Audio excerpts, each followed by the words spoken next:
Good morning, সুপ্রভাত, জয় নিতাই বন্ধুরা। সকাল সকাল একটা ব্লগ নিয়ে হাজির হয়ে গেছি। এখন আমি ঠাকুর ঘরে আছি, পুজো হয়ে গেছে, তাড়াতাড়ি করে পুজো করে নিয়েছি। কোথায় যাব সেটা তোমাদের সঙ্গে শেয়ার করছি। এখন আমরা রাস্তায় চলে এসেছি, রাস্তায় বেরিয়ে পড়েছি। আজকের হচ্ছে আমাদের চেক আপ ডে।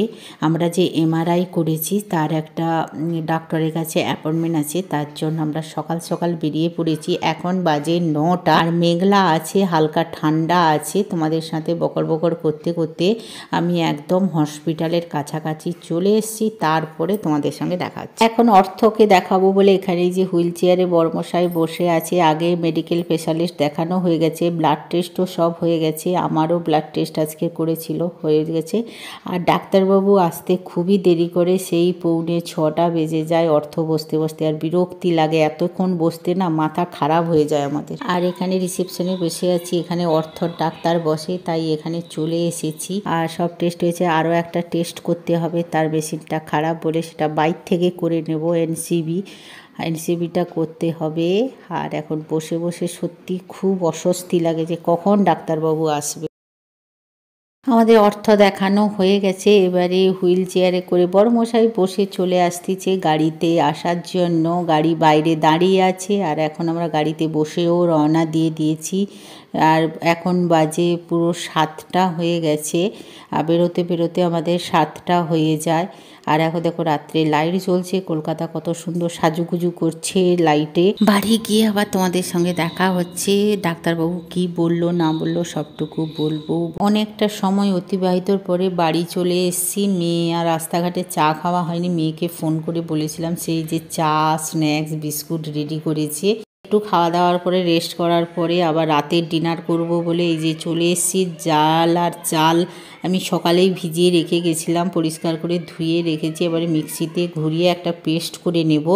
আর এদিকে দেখো পেয়ারাটা অনেক দিন ধরে রেখেছিলাম চাটনি বানাবো বলে। পেয়ারার চাটনি খুব হচ্ছে এখন তো। এই যে কাসুন্দি, ধনে পাতা, কাঁচা লঙ্কা দিয়েছি, পেস্ট করে নিয়েছি চাটনিটা। এবারে ব্যাটারটাও আমার রেডি হয়ে গেছে। এইটা কিন্তু ডায়েটের পক্ষে খুব ভালো, এই ছিল্লাটা। আমাদের এখন বেশিরভাগ ছিল্লা খাওয়া হয়। এই যে কি সুন্দর করে একদম ধোসার মতন হবে, উপর থেকে একটু তেল দিয়ে দিলে না মনে হচ্ছে যেন ধোসাই খাচ্ছি। দেখো কতটা ক্রিস্পি হয়েছে, আর এত টেস্টি লাগে খেতে এই পেয়ারার চাটনি দিয়ে। এখন আজকে রাতের ডিনারটা করব, সাথে একটু আচার।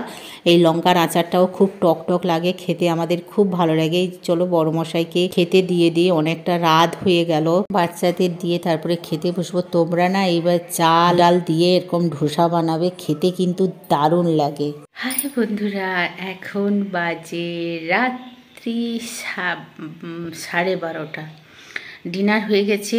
দেখে আমি 12টার সময় ডিনার করতে গেলাম, কারণ হসপিটাল থেকে আসার পরে একটু চা বিস্কুট করলাম, রেস্ট করলাম। মেয়ে হচ্ছে চা বানিয়ে দিয়েছিল, তো বিস্কুট নমকিন একটু খেয়ে একটু জাস্ট রেস্ট করেছিলাম।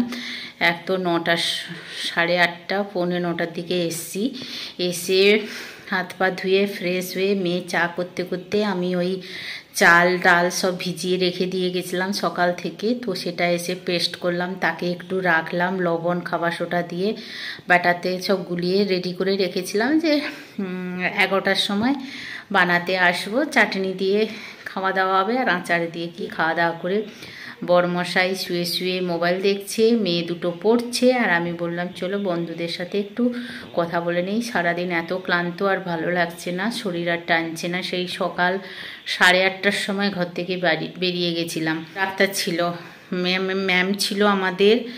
12টা 12:30টার অ্যাপয়েন্টমেন্ট ছিল দুজনের। আর ওদের আমার হাজব্যান্ডের হচ্ছে ব্লাড টেস্ট ছিল, খালি পেটে, মানে সুগার টেস্টে ছিল ফাস্টিং।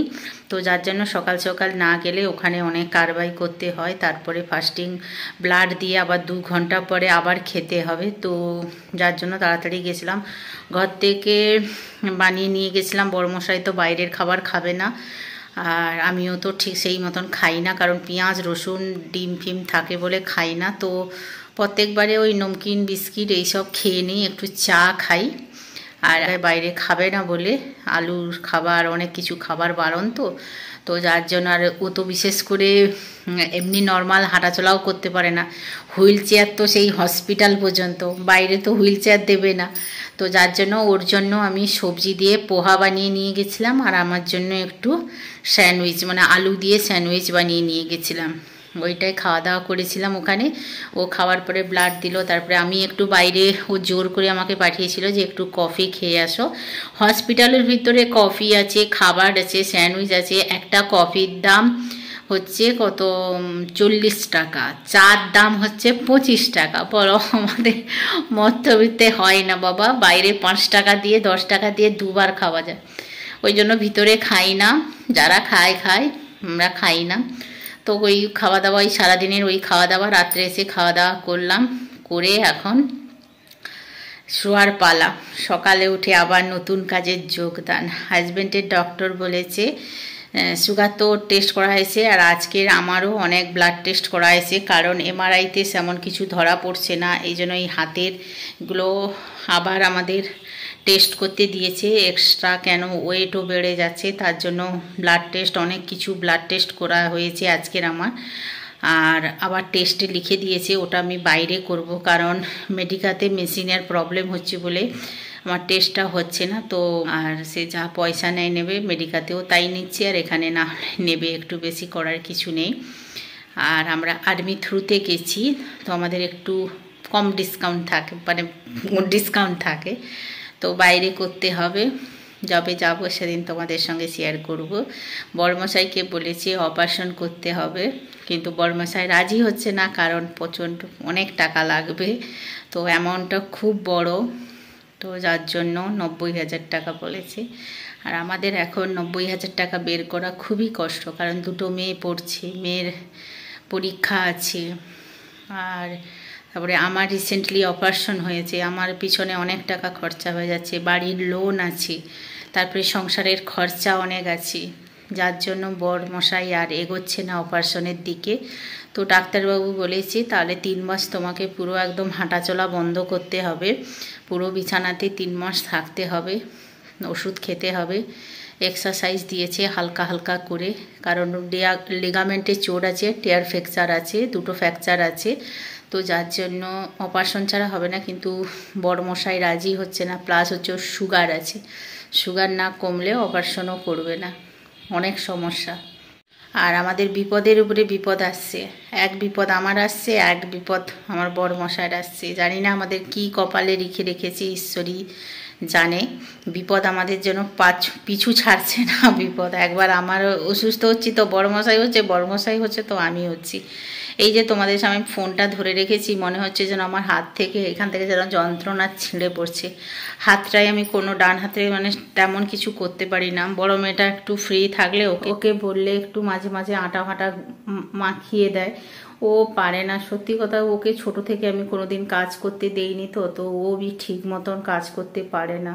ওকে দোষ দিয়েও লাভ নেই, আমারই তো ভুল, আমিও তো বাচ্চাটাকে একদম কোনো কাজ করতে দেইনি, তাহলে আমারও ভুল না।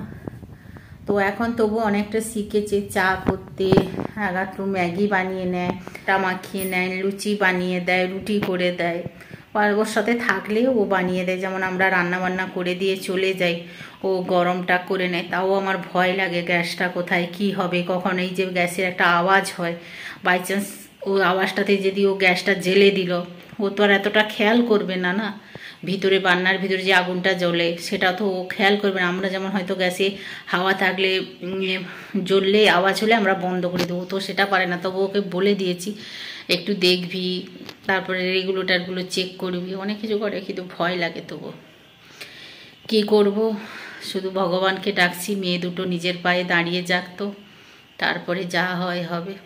সব কষ্ট, সব দুঃখ কষ্ট সহ্য করে থাকবো, যতটা দুঃখ কষ্ট লিখে রাখা আছে ততটাই তো হবে, তার বেশি তো আর কিছু হবে না। শুধু তোমরা একটু সাপোর্ট করো, ভালোবাসা দাও। তোমাদের ভালোবাসা, তোমাদের আশীর্বাদে ধীরে ধীরে করে এগিয়ে যাব, সুস্থ থাকবো, এই কামনা করি। আর বেশি বকবক করতে ভালো লাগছে না, হাতটা খুব যন্ত্রণা করছে, এবার ঘুমিয়ে পড়বো। তোমরাও সবাই ভালো থাকবে, সুস্থ থাকবে। আবার একটা নতুন ব্লগে দেখা হবে। আজকের মতন গুড নাইট, শুভরাত্রি, জয় নিতাই।